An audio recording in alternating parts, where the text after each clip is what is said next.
Sənin həyatının mənası odur ki, sən Allahın qulu kimi işçisiz, Allahın işçisi olursunuz.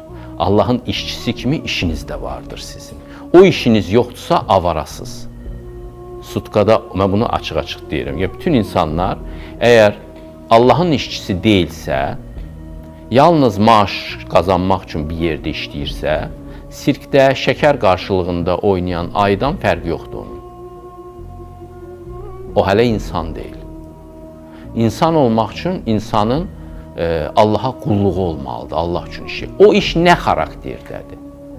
Sən harda olursansa ol, sən ədalət və gözəllik dağıdırsan, paylayırsan. Sən ədalətə, gözəlliyə və həqiqətə xidmət edirsən. Hər kontaktda, Konfutsi məsələn öz kitabında deyir, siz məmursunuz, insanlar gəlirlər sizin yanınıza, bunu bir məbəddəki ritual kimi qəbul edin. Sizin yanınıza insan gəlir və siz son dərəcə mərifətlə, müqəddəs bir hisslə işinizi yerinə yetirin. Ritual daşıyırmış kimi. O zaman sizin həyatınız bütövlükdə Allaha ibadətə dönüşəcək. Allaha ibadətdən kənar həyat yoxdur. Heç bir həyatın, heç bir epizodu o ibadət hissindən, o dərk hissindən, o ədalət paylamaqdan kənar olmalı deyil. Buna cahil insan yaxınlaşa bilmir. İmkan olmur.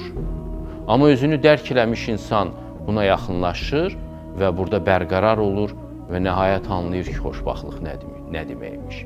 Xoşbaxtlıq, yəni təkcə bir servis deyil ki, sizə bunu etsinlər. Xoşbaxtlıq əsas etibarilə sizin servisinizə bağlı olacaq. Siz necə xidmət edəcəksiniz həqiqətə, ədalətə və gözəlliyə. Quşlar bunu sizin qədər bacarmaz, onlar da edirlər. Ağaclar bunu sizin qədər bacarmaz, heyvanlar bunu sizin qədər bacarmaz. Və Allaha da xidmət eləməlidir insan. Bunu eləyə bilməyəndə cəmiyyət fəlakətə düşür, ailə fəlakətə düşür, ölkə fəlakətə düşür. Təsəvvür edirsiniz.